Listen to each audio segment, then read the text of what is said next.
পশ্চিম ৰঙা বিহু সন্মিলনৰ সূত্ৰপাত আজি যে এই ৰঙালী বিহুৰ অনুষ্ঠানটি আৰম্ভ কৰিছে তাৰ বাবে আমাৰ সাংস্কৃতিক নিমন্ত্ৰণ দিয়াৰ বাবে তেওঁলোকৰ আগত আমি চিৰকৃতজ্ঞ। বৰ্তমান অসমৰ সকলোৰে হাত ধৰি সকলোৰে মৰমৰ জুবিন দা আমাৰ মাজত নাই। আচলতে তেওঁৰ অবিহনে এই প্ৰভাৱটো কল্পনা কৰাটো সঁচাই অসম্ভৱ, কাৰণ প্ৰভাৱ ডাঙৰৰ অবিহনে একেবাৰেই অসম্ভৱ। তেখেতৰ যি সৃষ্টি আছিল, তেখেতৰ যি সপোন আছিল, এই অসমখনক লৈ তেওঁ যিমানখিনি সপোন দেখিছিল সেইখিনিক অৱগত কৰি সেইখিনিকে আঁকোৱালি লৈ আমি উঠি অহা নৱপ্ৰজন্ম আমাৰ সংস্কৃতিটো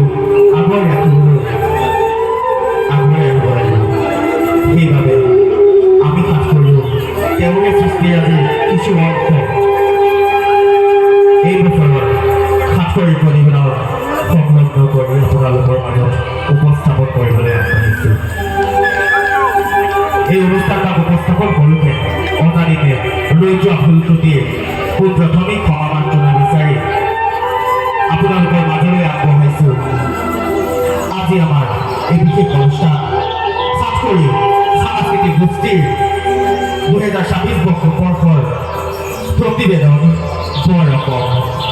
আশা কৰোঁ আপোনালোকে অনুষ্ঠানটি উপভোগ কৰি নথৈ আনন্দিত হ'ব, লগতে আমাক উৎসাহ উদ্দীপনা দি আগুৱাই যাবলৈ আশীৰ্বাদ কৰিব। ধন্যবাদ।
কৰিলে পিছে ভাতটো বেছি সমান কথা কিবা পূজা কৰিছনে নাই আগৰ দৰে একো ভাল নলগা হয় দে ঠিকেই কৈছো আগৰ একোৱেই ভাল নলগা আগৰ সেই মিলা প্ৰীতিবোৰ জানো ক'তনো হেৰাই গ'ল নে কি কওঁ শুনি হয় দে ঠিকেই কৈছো আমি যদি উঠি অহা নৱপ্ৰজন্মক চাচোন চা সেইফালে দেউৰীসকল মিচিংসকল এইফালে আহি আছে আৰু লগতে সেইফালে চাচোন সেইফালে জাভা জনগোষ্ঠীখিনি হাজং জনগোষ্ঠীখিনি একেলগে আহিছে এটা কাম কৰোঁ দে কি জানো আমি যদি তেওঁলোকৰ লগত গৈ একেলগে মিলা প্ৰীতিৰে যদি আমি তেওঁলোকৰ লগত তেওঁলোকৰ নাচটো উপভোগ কৰোঁ তেতিয়াহ'লে তেওঁলোকৰ লগতো আমাৰ মিলা প্ৰীতিবোৰ নহ'ব জানো এটা কাম কৰোঁ দে তেওঁলোকৰ লগত গৈ তেওঁলোকৰ লগত আমাৰ নাচবিলাকো দিওঁ আৰু তেওঁলোকৰ নাচসমূহ আমি কৰোঁ তেনেকৈ আমি সকলোকে একলগ কৰিব পাৰিম আৰু তেতিয়াহে আমাৰ এই অসমখন আগৰ সেই বৰ অসম হৈ পৰিব নে কি কওঁ আপুনি বল ভনী পলম নকৰোঁ তালৈকে যাম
Guru Sale Logale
এয়াই আছিল জানো আমাৰ ফুলৰ বৰষুণখন সকলো জাতি জনজাতি মিলনে ভৰপূৰ আমাৰ এই ফুলৰ অসমখন এই অসমখনৰ কথা কল্পনা কৰা নাছিল জানো আমাৰ গৌৰৱৰ তুলিলে কোনো জাতি ভেদ কাৰো মাজত বিভেদ নথকাকৈ সকলোৰে মাজত একতাৰ ধূলেৰে বান্ধি ৰাখি সকলোকে একগোট কৰাৰ মহান উদ্দেশ্যটোৱেই জানো তেখেতৰ নাছিল কিন্তু আমি অসমৰ অসমবাসীসকলে তেনেকৈ জানো আমাৰ অসমখনক জীয়াই তুলিব পাৰিছোঁ হয়তো কোনোবাখিনিত আমি তেখেতে বিচৰাৰ ধৰণে আমি সেই অসমখনক সেইখিনি মৰ্যাদা দিব পৰা নাই গতিকে তেখেত আমাৰ মাজত কায়িকভাৱে যদিও নহয় তেখেত আমাৰ হৃদয়ত সদায় আছে গতিকে তেখেতৰ যি সপোন সেই সপোনবোৰ বাস্তৱত ৰূপায়ণ কৰিবলৈ আমি সকলোৱে একগোট কৰি এই শিলৰ অসমখনক এই সকলো জাতি বৰ্ণ সকলো জনগোষ্ঠীৰ এক লগ কৰি তেওঁলোকৰ লগত মিলা প্ৰীতিৰে বসবাস কৰি থাকিবলৈ চেষ্টা কৰিব নোৱাৰোঁ জানো শেষত এই অসমখনক সুন্দৰ কৰি তোলাৰ প্ৰতিশ্ৰুতিৰে আমাক সকলোৰে বাবে সকলোৱে কওঁ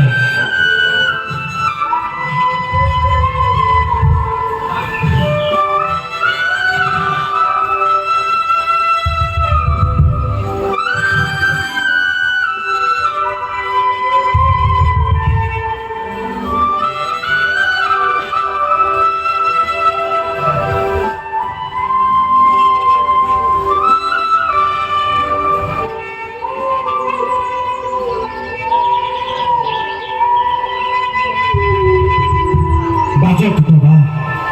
বাজক শংখ বাজক মৃদংখুৰ বাজক দবা বাজক শংখ বাজক মৃদংখুৰ অসম আকৌ উন্নতিৰ পথত